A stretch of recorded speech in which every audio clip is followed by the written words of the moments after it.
Ajma'in. Amma ba'da. Sebelum kita lanjutkan kajian kita, saya minta teman-teman sediakan dulu mushaf, terutama mushaf terjemahan, kemudian buku catatan, notebooknya, dan semangat yang kuat tentunya. Baik, lagi-lagi kami ulangi bahwa belajar bahasa Arab butuh keistiqomahan. Keistiqomahan yang maksudnya di sini nggak bisa belajarnya cuma masuk 5 pertemuan, kemudian nggak ikut lagi. Nanti khawatirnya materinya kayak bangun rumah tapi bolong-bolong. Makanya banyak yang kabur dari belajar bahasa Arab karena awal belajar susah. Nah, itu uniknya bahasa Arab. Bahasa Arab kalau kita belum masuk sampai 10 pertemuan, bingung. Baru masuk awal-awal katanya begini, tapi kok ada yang beda. Katanya teorinya begini, tapi kok ada yang beda. Itu keunikan bahasa Arab. Kalau bahasa Indonesia, urutannya itu SPOK, gitu ya. Subjek, predikat, objek, keterangan. Dalam bahasa Arab, nanti bahkan ada kebalikan dia. Ada yang predikat, lalu objek, lalu subjek. Ada yang objeknya di awal, objek dulu, baru kemudian predikat. Seperti kita membaca iyyaka na'budu. Iyyaka na'budu, mana objeknya? Objeknya iyyaka di awal. Objeknya ada di awal. Na'budu predikat dan objek. Kenapa demikian? Hal yang seperti ini dibahas dalam ilmu balaghah. Misalnya kita ingin mengucapkan aku cinta kamu. Aku cinta kamu. Itu biasa. Aku cinta kamu. Itu biasa. Coba kita lihat sedikit grammarnya. Aku subjek, cinta predikat, kamu objek. Coba kalau objeknya ditarik di awal. Jadi hanya kamu yang aku cinta.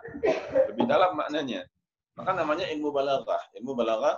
Sehingga dalam bahasa Arab yang membuat orang kabur dari belajar, katanya mudah belajar bahasa Arab, tapi kok sulit ya? Nggak sulit, namun khazanahnya luas. Sehingga butuh kesabaran selama 10 kali pertemuan, baru kemudian kita bisa, begini ternyata. Saya tidak mengikuti alur dari kitab-kitab kuning, karena sulit dari Bapak Ibu untuk memahami lewat kurikulum kitab kuning. Kita punya kurikulum sendiri, kita belajar dengan pendekatan yang selama ini kita pelajari. Seperti di Indonesia, kita belajar bahasa Indonesia, SPOK. Nah, urutan ini yang kita pelajari. Jadi saya tidak dulu mengedepankan alamat-alamat i'rab. Ini pusing nih. Alamat-alamat dari i'rab. Kecuali anak-anak pesantren, karena memang mereka udah diwajibkan untuk memahaminya dan menghafalnya. Jadi kita punya kurikulum sendiri untuk memudahkan menguasai bahasa Arab. Alif Q, alif, yakni Arabik, lifahmul Quran, untuk memahami Al-Quran. Kemarin kita telah mempelajari subjek predikat. Setelah mempelajari isim, fi'il, dan huruf. Baik, silakan Kak Elin lewat YouTube. Apa aja kemarin kita pelajari? Isim, fi'il, dan huruf. Ini dasarnya. Ini pondasinya. Kalau ini nggak kuat, nanti belajar makin ke atas, makin pusing. Kalau di sini nggak kuat, belajar ke atas makin pusing. Kemudian dalam bahasa Arab, kalau kita buka Al-Quran, dalam bahasa Arab, peserta sekalian, teman-teman yang dirahmati Allah, ada dua jalur besar. Ada dua jalur besar. Misal kita mau ke komplek Rancamanyar, misalnya ya, ataupun Kopo Permai. Kita ingin ke komplek Rancamanyar atau Kopo Permai. Di komplek Rancamanyar dan Kopo Permai ada dua jalan besar di komplek. Ada dua jalan besar. Dan dua jalan besar inilah yang harus kita kuasai kalau ingin mengetahui denah komplek tersebut. Nanti Ustadz di dalam jalan besar itu ada gang-gang. Nah, itu nggak apa-apa, gang-gang kecil. Demikian juga dalam bahasa Arab ada dua pembahasan besar selain isim, fi'il, huruf itu ya, itu secara umumnya. Lalu dari isim, fi'il, dan huruf, terbentuklah dua jalan besar. Jadi saya ingin biar teman-teman mudah paham dulu ya. Terbentuklah dua jalan besar yang dua jalan ini ditopang oleh isim, fi'il, dan huruf. Seperti kita masuk ke dalam komplek, ada dua jalan besar. Untuk mengetahui denah dari kompleks tersebut, kuasai aja dua jalan besar ini. Demikian juga, kalau kita ingin menguasai bahasa Arab dalam Al-Quran secara nahu sarafnya, bukan balaghah beda. Secara nahu sarafnya, kuasai aja dua jalan besar ini. Insya Allah yang lain mudah. Jalan besar pertama kami namakan jumlah fi'liyah. Jumlah fi'liyah. Apa itu jumlah? Nanti kita bahas. Secara garis besar, jumlah adalah kalimat. Jumlah adalah kalimat, fi'liyah adalah jumlah kalimat fi'il. Artinya, suatu kalimat yang diawali oleh fi'il. Artinya, suatu kalimat yang diawali oleh fi'il. Yang kedua, jalan besarnya namanya jumlah ismiyah. Jumlah ismiyah. Artinya, suatu kalimat yang diawali oleh isim. Suatu kalimat yang diawali oleh isim. Kalau kita buka Al-Quran, maka kita temukan setiap kalimat dalam Al-Quran, jika tidak diawali oleh fi'il, diawali oleh isim. Sekarang mari sama-sama kita buka surah Abasa wa Tawalla. Abasa wa Tawalla. Ini masih mukadimah aja kita. Biar Bapak Ibu paham, mudah memahami bahwa bahasa Arab itu nggak rumit, cuma ada dua jalur besar. Yang dua jalur besar ini, kalau dua jalan besar di rumah siapa? Saya ingin bilang di rumah Latif. Abdul Latif Zuhdi, rumahnya di mana? Latif di Cimenyan ya, di Cimenyan. Komplek rumah Latif ada dua jalan besar. Dua jalan besar itu isinya paling cuma pasir, kerikil, sama apa lagi? Pasir, kerikil, sama tanah.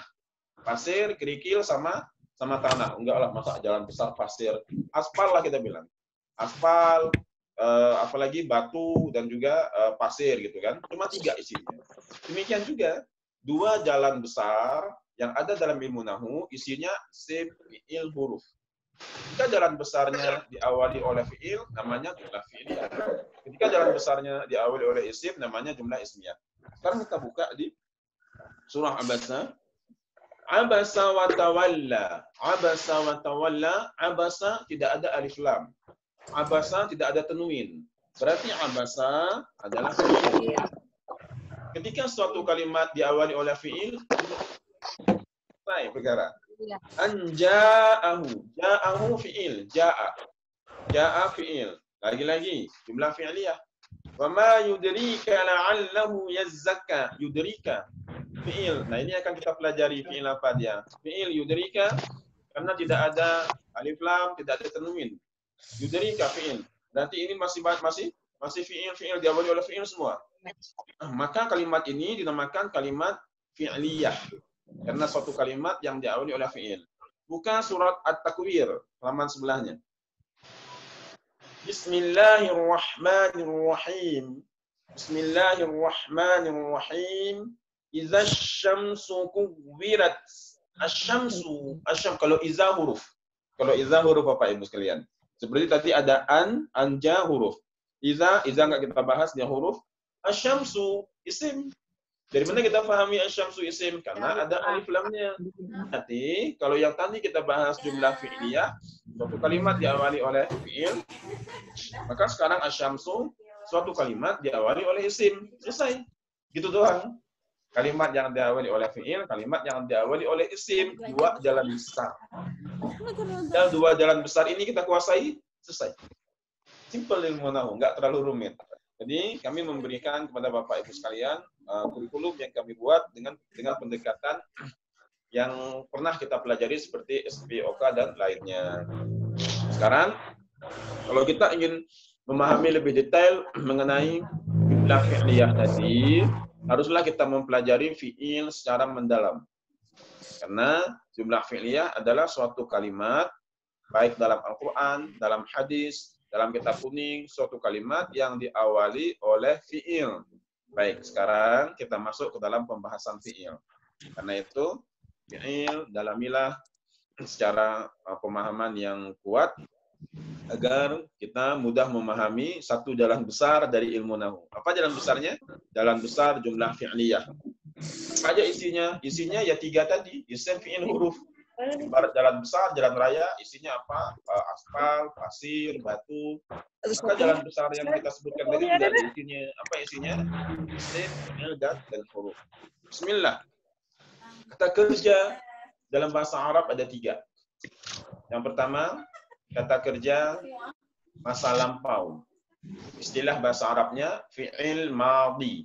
Fi'il madhi. Fi'il ini kata kerja. Kata kerja lebih mendalam dipelajari dalam ilmu sharaf. Nanti kita akan masuk ke ilmu sharaf. Namun untuk pemula, kami tidak sering membahas ilmu sharaf. Untuk pemula asal memahami aja fi'il thulasi, fi'il rubai, kemudian beberapa fi'il lagi itu cukup, nggak usah terlalu banyak. Nanti kelas menengah baru kita lebih dalam memahaminya. Baik. Kemudian kita lanjutkan fi'il terbagi 3, fi'il madhi. Yang pertama, kata kerja masa lampau. Ketika kita akan menceritakan sesuatu, maka gunakanlah fi'il madhi. Seperti abasa wa tawalla. Ayat ini menceritakan kejadian yang telah terjadi. Abasa bermuka masam, wa tawalla berpaling. Bermuka masam dan berpaling. Ayat ini menjelaskan perbuatan yang telah terjadi. Maka ayat ini menggunakan fi'il madhi dikarenakan peristiwanya telah berlalu. Abasa wa tawalla. Ciri khas dari fi'il madhi, harakat akhirnya fathah. Secara umum. Kenapa kami tambahkan secara umum? Kadang fi'il madhi nanti bisa juga berharakat akhir sukun. Namun sekarang kita pelajari secara umum dulu. Ciri khas fi'il madhi, harakat akhirnya berharakat fathah. Harakatnya berharakat harakat akhirnya berharakat fathah. Dan jika fi'il madhinya 3 huruf, hurufnya tidak ada yang sukun. Jika fi'il madhinya 3 huruf, hurufnya tidak ada yang sukun. Contoh, kita ambil di luar Al-Quran. Duduk, bahasa Arabnya apa? Jalasa. Jalasa, yang pertama kita pahami, huruf akhirnya berharakat fathah, dan semua hurufnya tidak ada yang sukun. Semuanya memiliki harakat. Kemudian, belajar, darasa. Yang mau tulis silakan. Darasa, belajar. Harakat akhirnya fathah. Dan tidak ada hurufnya yang sukun. Semuanya berharakat. Karena jika huruf keduanya sukun, secara umum milik siapa? Milik isim, secara umum. Namun ada juga isim yang huruf keduanya, yang hurufnya tidak ada sukunnya. Ada. Secara umum, yang huruf keduanya sukun adalah milik isim. Contoh, baitun. Apalagi yang huruf keduanya sukun? Banyak. Nanti kita lihat di sini. Nazmun wa ila akhirih. Lanjut lagi. Fi'il madhi, huruf terakhirnya berharakat fathah, dan jika 3 huruf fi'il madhinya, maka semua hurufnya memiliki harakat. Tidak ada yang sukun. Jalasa, darasa, membaca, qara'a, membaca, qara'a. Kemudian apa lagi? Makan, akala. Makan apa? Akala. Mendengar, sami'a. Pergi, zahaba. Kembali, raja'a. Baik, kira-kira demikian. Sama-sama kita perhatikan di juz 30 sekarang untuk mencari pelan-pelan ya. Jadi fi'il madhi kita selesaikan dulu, fi'il madhi, mudhari selesai, amar selesai. Fi'il madhi kita coba cari di juz 30 yang semuanya berharakat, tidak ada sukun di huruf terakhirnya. Ustaz, tadi Ustaz bilang fi'il madhi itu huruf terakhirnya fathah, ya, secara umum. Nanti makin dalam kita belajar, oh ternyata dia bisa juga harakat akhirnya sukun. Makanya bahasa Arab, kalau belajarnya setengah-setengah, pusing. Ustaz, katanya fi'il madhi harakat akhirnya fathah, ini kok ada sukun? Ya kan disuruh masuk, jangan bolos. Nanti tahap sekarang kita belajar, dia fathah. Nanti tahap selanjutnya, kita belajar, oh ternyata ada yang sukun. Semakin kita pintar, semakin kita memahami perbedaan. Semakin pintar, semakin memahami perbedaan. Tadi kita bahas bahwa objek itu setelah subjek, setelah predikat dan subjek. Itu ya, subjek, predikat, objek. Dalam bahasa Arab kadang-kadang objek ditarik ke awal. Untuk apa? Pendalaman makna. Jangan bilang salah, jangan, ilmunya kurang. Saya khawatir orang yang sering bilang orang salah, ilmunya kurang. Gimana? Orang yang sering bilang orang salah, ilmunya kurang. Fi'il madhi harakat akhirnya fathah ini kok sukun. Berarti nggak masuk kelas kemarin, bolos kemarin. Kita lihat di sini juz 30 fi'il madhi Ada banyak fi'il madhi, tapi karena Bapak Ibu masih di kelas awal, maka saya cari yang fi'il madhinya semuanya berharakat, tidak ada sukunnya. Kita buka sebentar di Abasa, boleh surah Abasa. Oh, maaf. Ibu-ibu sekalian, silakan buka surah An-Nazi'at aja. An-Nazi'at lebih banyak aja. An-Nazi'at. An-Nazi'at dari ayat 21. An-Nazi'at ayat 21. Fakazzaba wa 'asa. Fakazzaba wa 'asa. Fakazzaba wa 'asa. Ayat ini menceritakan peristiwa yang telah terjadi. yakni peristiwa Fir'aun dulunya. Sehingga kata kerja yang diambil adalah kata kerja dalam bentuk fi'il madhi. Fakazzaba, fa adalah huruf. Kazzaba mendustakan. Kazzaba fi'il madhi. Kazzaba fi'il madhi. Ustaz, ya. Fi'il itu selalu ada, fi'il tadi apa kita bahas? Fi'il itu adalah kata kerja. Apakah fi'il itu selalu ada pelakunya? Iya, wajib ada pelaku. Kalau fi'il nggak ada pelakunya, siapa yang melakukan? Nggak mungkin ada fi'ilnya. Mungkin jin yang melakukan, nggak bisa. Walaupun jin yang melakukan pun harus ada pelakunya. Karena tidak mungkin ada perbuatan tanpa ada pelaku. Tidak mungkin ada perbuatan tanpa ada pelaku. Sehingga tugas kita nanti di pertemuan besok, setelah kita memahami kata kerja, kita harus pahami pelakunya. Siapa pelakunya? Setelah kita pahami kata kerja, kita harus pahami siapa pelakunya. Fakazzaba wa 'asa. Fakazzaba wa 'asa. Fakazzaba fi'il madhi. Wa 'asa juga fi'il madhi. Ustaz, kok cuma 2 huruf? Asalnya 3. Alif ini yang iya tanpa titik namanya alif maksurah. Alif maksurah. Nanti kita belajar. Kok ada fi'il yang kayak cuma 2 huruf gitu? Enggak 2 huruf. Asalnya 3. Tapi ada 1 huruf yang dimasuki huruf yang lain. Kemudian, summa adbara fi'il madhi. Dari mana kita tahu dia fi'il? Enggak ada alif lam. Makanya materi kemarin kami anjurkan pahami banget perbedaan antara fi'il dengan isim.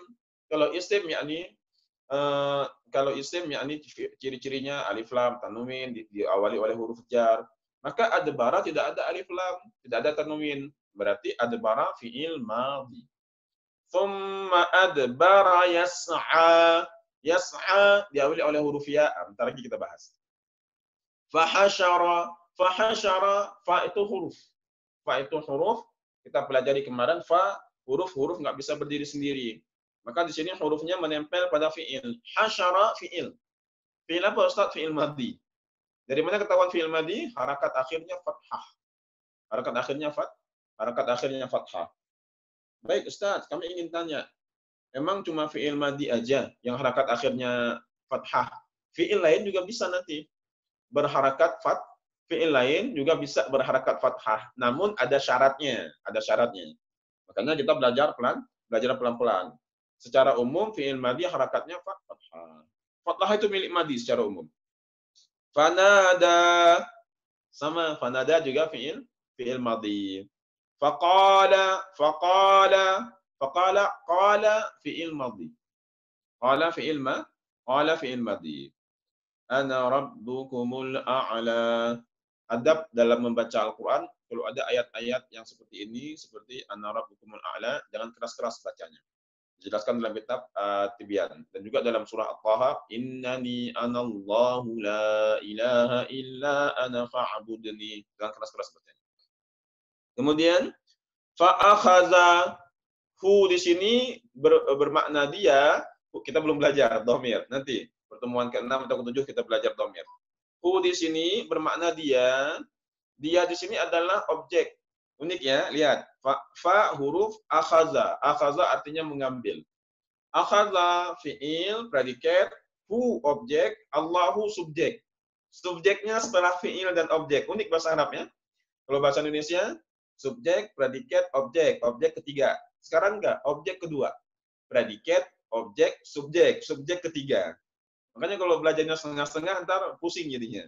Harus selalu hadir, memahami kapan objek berada di tengah, kapan objek berada di akhir, kapan objek nanti ketarik ke awal dia.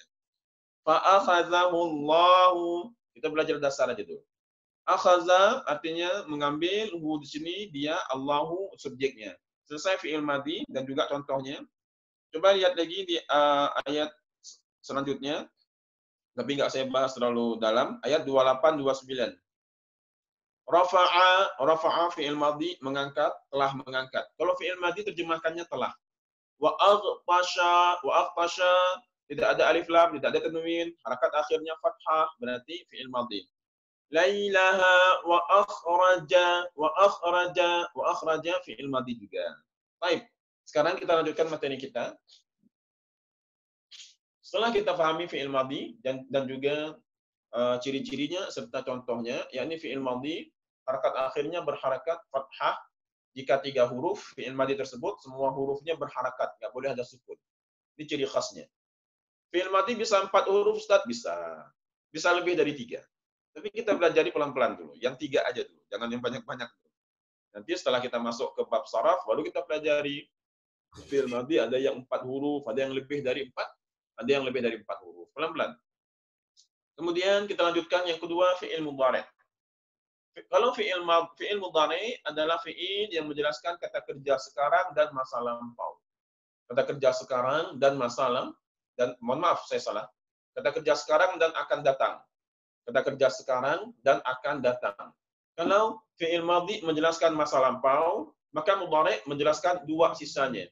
Karena kata kerja ada 3. Kata kerja yang disertai waktu ada 3. Kami ulangin, karena waktu yang masuk ke dalam kata kerja yang beriringan dengan waktu, waktunya ada 3. Apa aja waktunya yang kata kerja berkait dengannya? Waktunya masa lampau, kemudian masa sekarang, dan masa akan datang. Apa aja? Masa lampau, masa sekarang, dan masa akan datang. Kata kerja yang berkaitan dengan masa lampau fi'il madhi. Kata kerja yang berkaitan dengan masa sekarang dan akan datang adalah fi'il mudhari'. Kata kerja yang berkaitan dengan masa sekarang dan masa akan datang adalah fi'il mudhari'. Jadi fi'il mudhari' mengambil 2 waktu. Kata kerja masa sekarang dan akan datang.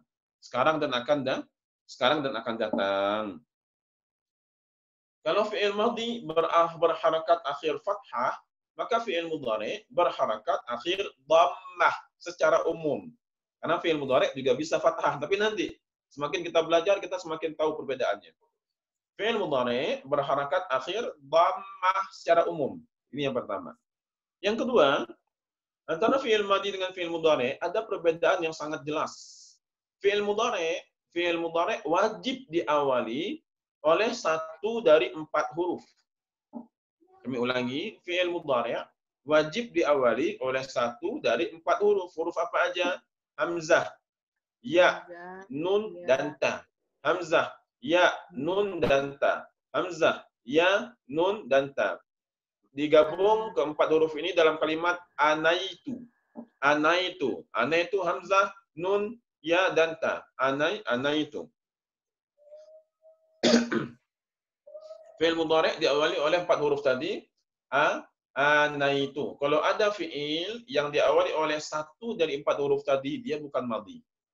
Maka fi'il tersebut bukan fi'il madhi, melainkan fi'il mudhari'. Kecuali yang memang hurufnya merupakan milik si madhi. Contoh akala, makan. Akala kan diawali oleh hamzah, tapi dia memang milik si madhi hurufnya. Ustaz, bagaimana membedakannya? Nanti di kelas saraf kita bisa bedakan. Baik, kita buka di contohnya di surah An-Naba, juz 30. Silakan teman-teman buka juz 30.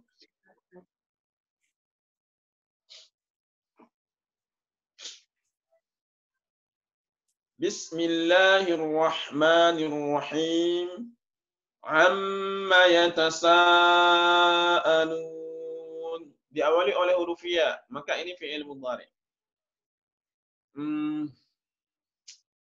Peristiwanya udah berlalu ya. Udah berlalu ini. Amma yatasaalun ini artinya apa yang mereka pertanyakan. Amma. Amma gabungan dua huruf an dan ma. Dari apa mereka saling bertanya? Yakni di sini mereka saling bertanya akan peristiwa yang besar. Tafsir ayat ini, orang Quraisy ketika Rasulullah menjelaskan peristiwa mengenai hari akhirat, hari Yaumul Mahsyar, mereka saling bisik-bisik bertanya, itu Muhammad menceritakan mengenai hari kebangkitan, hari akhirat. Memang ada hari kebangkitan? Ya kalau udah mati, mati aja. Maka mereka saling bertanya-tanya. Mereka saling bertanya-tanya. Kalau kita ingin lihat peristiwanya, itu udah berlalu itu. Udah berlalu, Ustaz. Yang orang saling bertanya-tanya itu mereka udah berlalu. Kenapa menggunakan fi'il mudhari? Kenapa nggak fi'il madhi? Harusnya kan udah berlalu zaman Nabi. Seolah-olah ayat ini menggambarkan kepada kita orang-orang yang bertanya, orang-orang yang saling bertanya di sini ada keraguan dalam diri mereka. Ada ketidakpercayaan dalam diri mereka. Orang-orang yang ragu, yang tidak percaya akan hari akhirat, bukan hanya ada di zaman dulu, tapi ada terus sampai akan datang. Makanya menggunakan fi'il mudhari'. Sekarang dan akan datang, akan terus ada orang yang bertanya-tanya dari apa? Anin naba'il 'azim, dari satu peristiwa yang besar. Allazi hum fihi mukhtalifun kalla saya'lamun.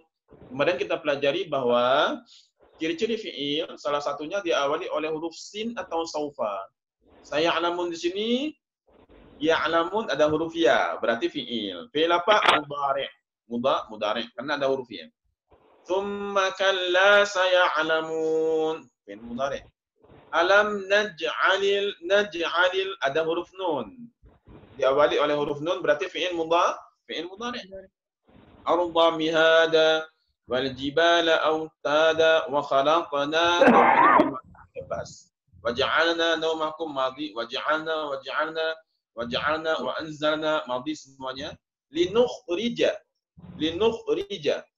asal katanya kharaja linukhrija fi'il mudhari' karena diawali oleh huruf nun linukhrija wa jannatin alfafa inna yawmal fasli kana miqata yawma yunfakhu diawali oleh huruf ya fi'il apa fi'il mudhari' fis suri fatatuna afwaja wa futihatis sama ila akhir inna jahan lil taghina labithina. Ayat ke-24 la yazuquna diawali oleh huruf ya, maka fi'il mudhari'.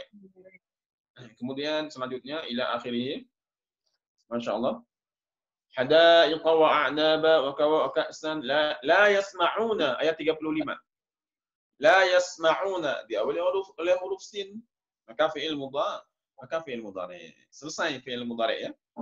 Baik diawali oleh huruf hamzah, oleh huruf ya, oleh huruf nun atau oleh huruf ta. Atau oleh huruf ta. Ustaz, kapan dia harus masuk huruf nun? Kapan dia masuk huruf ya? Kapan dia masuk huruf ta? Kapan dia masuk huruf hamzah? Nanti kita pelajari. Sekarang kita tahu dulu mana fi'il madhi, mana fi'il mudhari'. Kapan dia masuk oleh huruf nun? Tapi kalau teman-teman cerdas, ingin ngulik, silakan. Oh Ustaz, ini kenapa artinya kami ya? Oh berarti kalau yang diawali oleh huruf nun, maka artinya kami, silakan. Namun saya nggak dulu saya sampaikan, khawatir pusing nantinya. Pelan-pelan dulu. Kita bangun rumah, dinding dulu, tiang dulu, nggak semuanya. Lalu kita masuk ke fi'il yang ketiga, yakni fi'il amr. Fi'il amr artinya kata pekerja perintah. Yakni kata kerja perintah. Ciri khasnya dari fi'il amr diawali, fi'il amr harakat akhirnya sukun. Ini ciri khas dari fi'il amr. Fi'il amr harakat akhirnya sukun. Buka surah An-Nazi'at ayat ke-17. An-Nazi'at ayat ke-17. Dapat ya semuanya ya? Udah Ustaz. Izhab. Perhatikan ada sukun di akhirnya izhab. Izhab ila fir'auna innahu tagha. Izhab di sini adalah fi'il amr. Kenapa? Karena harakat akhirnya adalah sukun. Karena harakat akhirnya adalah sukun. Idhhab ila fir'auna innahu tagha. Kemudian kita buka di ayat yang lain. Fi'il amar tidak sebanyak fi'il madhi, tidak sebanyak fi'il mudhari, karena fi'il madhi menceritakan kisah yang lalu. Kita cari fi'il amar di sini. Di surah Al-Insyiqaq. Surah Al-Insyiqaq. Idza as-samaa'u syaqqat.